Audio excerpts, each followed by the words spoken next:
Welcome to So Many Receipts. I'm Shelley Seddon. And I'm Fleur Michelle. And we're two entertainment journos based in Sydney, Australia who love to analyse and talk about all things reality TV and pop culture. In Deep Dive, we go all in on stuff we're dying to know about, plus chats you won't want to miss. Today, I am talking to author Jessica Seaborn, who has a new novel called Isn't It Nice We Both Hate the Same Things, out now through Penguin. And Jessica also happens to be a TV publicist at streaming platform Stan. We're going to be talking about the premise of the book, which is female friendship. And Jessica is also going to tell us about what to look out for on Stan. So Jessica, welcome to So Many Receipts. Thanks for having me. Oh, our pleasure. So you are a TV publicist at Stan. I went to the Stan launch recently of reality show Love Triangle. Well, that was earlier this year in Sydney. It was a fantastic event. So exciting to meet the cast and a few random Married at First Sight people. Is it fun being a TV PR?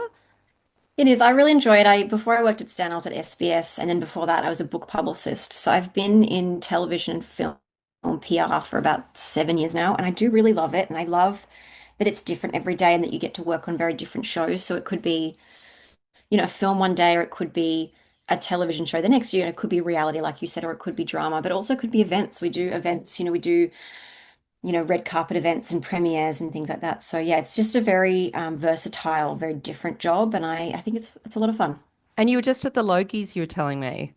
I was at the Logies on Sunday. So the PR team works. It's a big job for the PR team in the lead up, bringing talent in, and it depends on how our nominations are going in terms of what talent are there on the night. But yeah, walking the talent down the carpet, doing some press interviews, and then watching the show, and always hoping to walk out with a win. Yeah, well, it looks very glamorous. It's the reality of it's not quite so glamorous when you're working, but it looked glamorous, and you look beautiful in that frock as well. So Thank you. So listen, I cannot believe that someone who has a busy job as a TV PR also has time to write a novel. Like what? Plus, this is your second one. Where on earth do you find the time to write, and when do you write? What is the process? Yeah, that's a good question. That's probably the question I get the most is how do I do it alongside a full-time job? Because there are a lot of people out there who are, writing alongside a full-time job, or perhaps they want to write alongside a full-time job. It is really difficult, and I won't sugarcoat it. It is not easy. You have to make sacrifices. I do spend a lot of my weekends writing or editing. I just have to have boundaries in place. So, for example, if I'm going to write, I will always do it before work, and I will never do anything after work Oh because my I God, I could not think of anything worse. You get up, you've got a full day of work, but then you've got 2 hours of writing beforehand. Like, what is that? I know it's really hard. I like to be able to if I'm going to write, or even if I'm going to exercise. Sometimes I don't write every day, so sometimes I might go to the gym, but it's always in the morning because I want to come home from work and not have to worry about any of that. And I just get tired, or it just doesn't happen. And so I do often get up quite early. I work from home 2 days a week. That makes it a lot easier. There's no commute. So yeah, I just kind of alternate it a few days a week, and I try and write as much as I can. I think now that I've had two books, I've kind of got a bit of a process down pat, and I've got some pretty set boundaries. So when it gets to the weekend, I will kind of carve out maybe a couple hours, or maybe a few hours on a Saturday and a Sunday, and just kind Hmm. of get it done. But I also try really hard not to punish myself if I don't write something as fast as I would like. I think there's a lot of writing that is done when you're not even at the computer. I like to think your brain is working on a lot of things in the background. And so when Mm. I'm plotting a book, or when I'm writing and something's not working, I always step away because I like to think when I come back to it, my brain has worked out some kind of solution in the back of my mind. So yeah, it's very, very difficult. I'd be lying if I said that it was easy, but you just have to carve out time. And you do have to make sacrifices, unfortunately. So it's just about what sacrifices you're able to make. Sorry, I interrupted you before. So what time would you get up when you're in the writing process? What time do you get up? How long are you writing before in the morning, and then when do you go to work? Yes, I think the earliest I've gotten up to write would be like 4 a.m. Uh, and that would be for a day where I'm going into the office because I really have to kind of start getting ready for work around 7. So if I Hmm. kind of slowly make my way out of bed at 4 o'clock in the morning, then I've got a good couple of hours. But if I don't want to get up that early, I can probably get up at 5 and still make it work. So it is early. It's about 4 or 5 in the morning. I actually bought about a year and a half ago, I bought a treadmill and put it in my garage because I just wasn't exercising when I was trying to write. It was like Yeah. impossible. And I do feel so much better when I just get some exercise down. So I bought a treadmill and it sits in my garage. And some mornings I'll get up, say at 4 or 5, do maybe an hour of riding, and then I'll just go on the treadmill, even if it's walking, just for half an hour. Mm, Particularly, in winter, like that's really early to go walking around the neighborhood. mm. It's very dark and it's very cold. So I would prefer just to go into the garage. So yeah, I've had to make some adjustments, but it's an early start for sure. And then do you feel tired for the rest of the day at work? You know what's interesting is I remember when I first started the early morning shifts for writing, and I remember it was about 2 weeks of my body getting used to it. I was really tired. I actually don't drink coffee. So Oh. I've never had that. If it's a big work day or some really big day, I will have a coffee purely for the kind of effect of it, but Mm. I don't drink it. So yeah, absolutely. The first couple of weeks of that new routine, it was really difficult, and I was getting really tired. After that, my body got used to it. So it doesn't really, I don't, I'm really okay, I guess, during the day, but I think, yeah, it took a couple of weeks to get there. Have you always wanted to be a writer? Yeah, I studied creative writing at uni. Hmm. And then fell into PR and worked my way up, and that's how I'm in PR. I didn't study PR, I didn't study media Hmm. or agency. So yeah, I did always want to write. I thought I wanted to be an editor, a book editor, but I got a bit of experience in that, and it wasn't really for me. And then kind of made my way into PR from there. But yeah, I think I've always enjoyed storytelling, and I've always written something, even as a child. So I'm really glad with the degree I did. And then when COVID hit, I did an online writing course Mm. just to refresh my brain and kind of keep me on track and motivated. And that's where the first draft of the first book came out.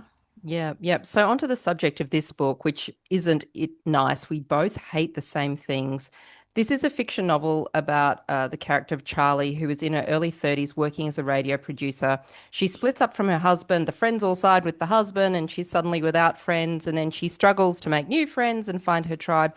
So the obvious question is this based on your own personal experiences with friends?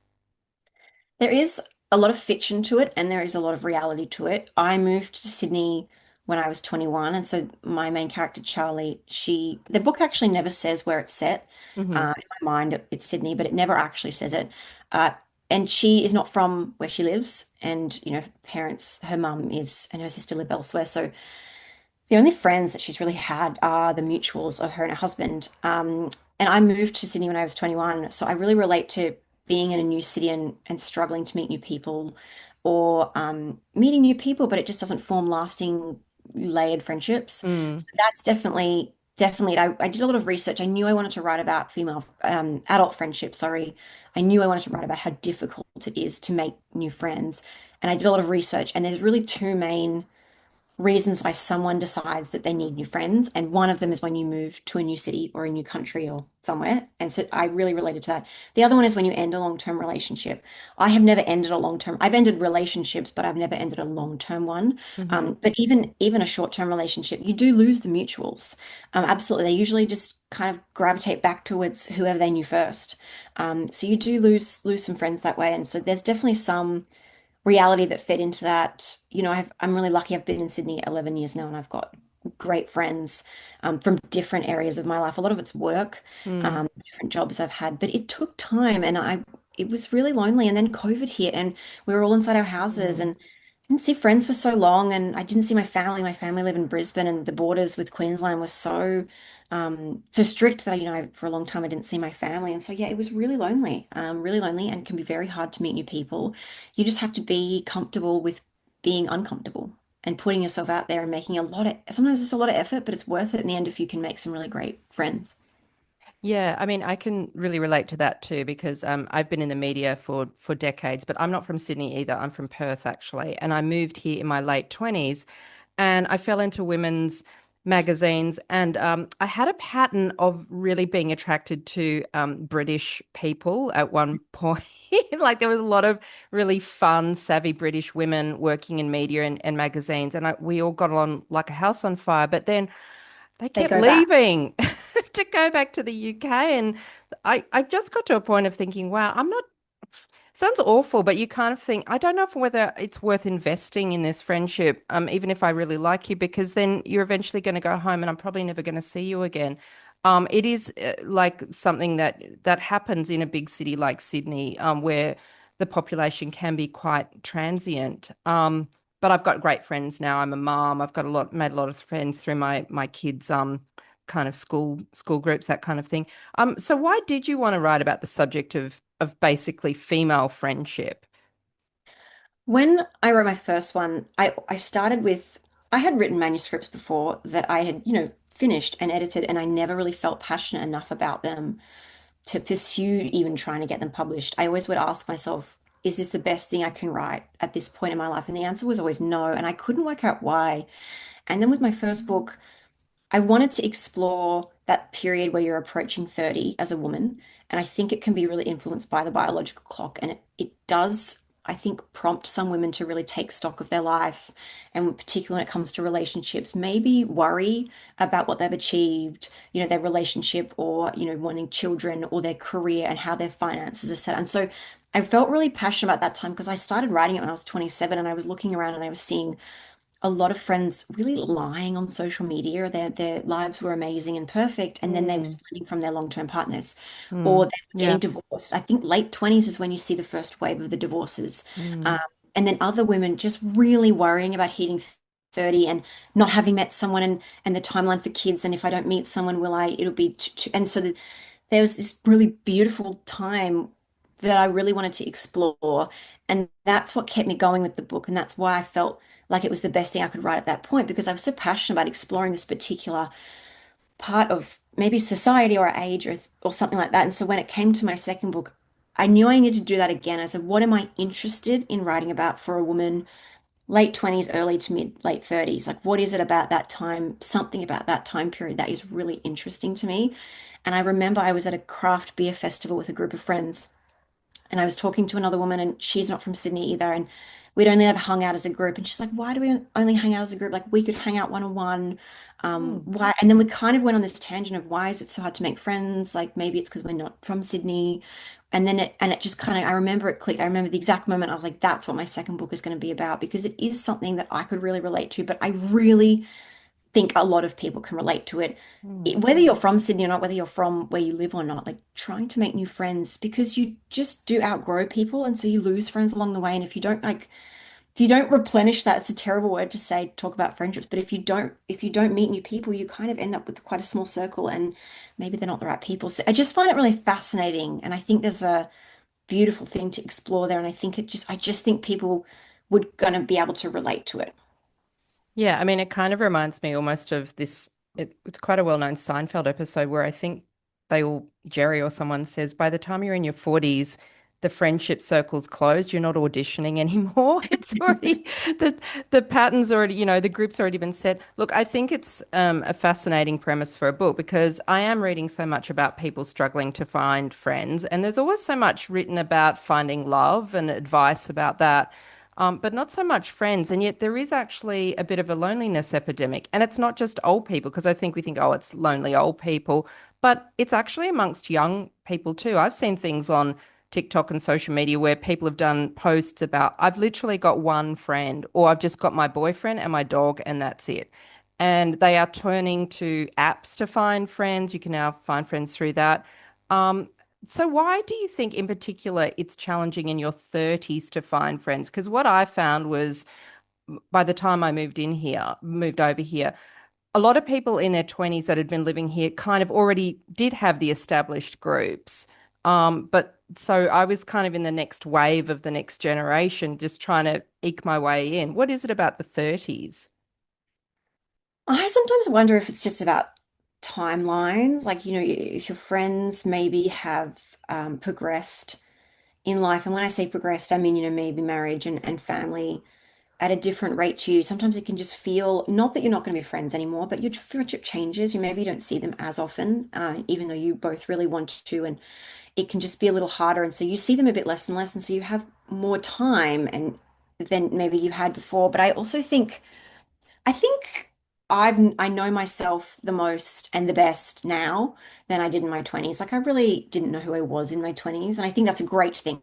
I think that's what your 20s is for, is really Who working out does? what kind of person you are and who you are. And so I think I got to my 30s and I was like, I know who I am and I know who I want to spend my time with. And so who are those people? Where are they? Mm, And I always ask myself, particularly when talking about either a long-standing friendship or a really strong friendship, or just anyone that's been in my life for quite a while, I always ask myself if I needed them, like really, really needed them, would they be there? And I don't mm, mean like if I called them and said, "Can we get dinner?" I mean like if I suddenly, if my engagement ended and I suddenly had to pack up my life and needed someone to help me move into an apartment, like just if I really needed them, or if someone passed away close to me and I needed mm. some help with something, like if I really needed them, would they be there? And I think that's an important question to ask about friends because there's a lot of people over the years that I've kind of made friends with and thought you're just not maybe you're not the right person for me. And I Mm, really don't love making an effort in that sense when it just doesn't feel like it's reciprocated. So I'm yeah. pretty aware of what I'm looking at. I think maybe when you get your 30s, you do know what you want and who you are and who you want to spend your time with. And so that's just what you're looking for. And so yeah, I think you just have to be comfortable with putting yourself out there just in search of the right people. But how do you find these friends? Like where know in your book you talk she's joining clubs and doing this and that. Like where do you think people find these people? I think when I first moved to Sydney, I honestly think I thought that friendship would just happen. Maybe I thought through work or through housemates, and over the years, maybe was a bit naive in that it doesn't just happen like that. Yes, you can meet people through work, and I have great friends from work. But I've in recent years really had to make an effort to seek out opportunities. So I joined run clubs and I have downloaded Bumble for Friends, which is an app Mm, for women, and I've met a couple of women through that. It wasn't, I didn't love, it's not the right medium, I think, for me. It felt like dating in a way where you're like yeah. swiping on, and like, I think with like dating apps, because before I was in the relationship I'm in now, before I was in it, I did use dating apps. And I guess with dating apps, when you're swiping, there has to be a level of attraction there. Mm, So it's their description, but it's also there's a level of attraction. But when it comes to making friends, you don't have to be attracted to your friends, obviously. So when I was doing the app, some of the women didn't really have any descriptions of themselves. So I was like, do I swipe no on this person who's probably really lovely? And then I'm like, am I judging her based on her looks? Like it just felt like yeah. weirdly, it was just strange. As I almost got deja vu to when I was, when I was single. It was a very strange experience. But yeah, I did try it. I did try dating app. And I formed a book club with some girls I used to work with. And I also just make so much more of an effort now. Like I always have different group chats and I go, when's our next dinner? These are the dates I'm available. And Yeah. I just make so much more of an effort. And I wish, I could go back, pre-COVID and tell myself to do that. And I would have made a lot more effort back then. I think I just thought it would happen. I Mm. think I was quite young. I was 21 when I moved to Sydney and I was like, I'll just make friends. And then you kind of get a few years in and you're like, where are my friends? I've got none. It's really hard. Yeah, I mean, I had done dating sites and apps, but I the friendship apps were before my time. That just that sounds terrifying. It is terrifying. And Yeah. you're just trying to turn off that part of your brain that's just like, am I, you almost don't want to see the pictures. You just want to see the description. You just want to go, who is this person? And what, because if they're like, I want to find someone to go clubbing with, I'm like, nope. Like, I'm just like, swipe Yeah. no. I'm not interested in clubbing. That's not me. So this subject, I've been thinking about this quite a lot in the lead up to this interview because it is a subject I can relate to because I want to share that with you that when I was in my 30s, I had a really painful falling out with a close female friend. There was sort of a misunderstanding about something, and she ended up sending me a "you're dumped" email, basically, like a Wow. goodbye email, and that was the end of it. And it was still one of the most painful experiences I've ever gone through because I had been romantically dumped before. I think we all have, but I had never been hard dumped by a Mm, female friend. Like most of the friendships, if they're not going to work out or, they peter out, you lose touch. I'd never actually been hard dumped. And it was so awful. Still makes me feel kind of sick inside. Have you had your own sort of painful female experiences, female friend experiences? I haven't had a painful female friendship breakup quite like that. I've definitely had friendships that faded over time. I had a friend I made through an old workplace who I really loved spending time with. And after we both left, she just made no effort, and the excuses to Mm, not catch up were quite were quite bizarre. And that was just really quite sad to realize that she just wasn't as interested in hanging out. I've had a painful friendship breakup with a male back, years ago. And I still genuinely don't know. I was thinking about this the other day.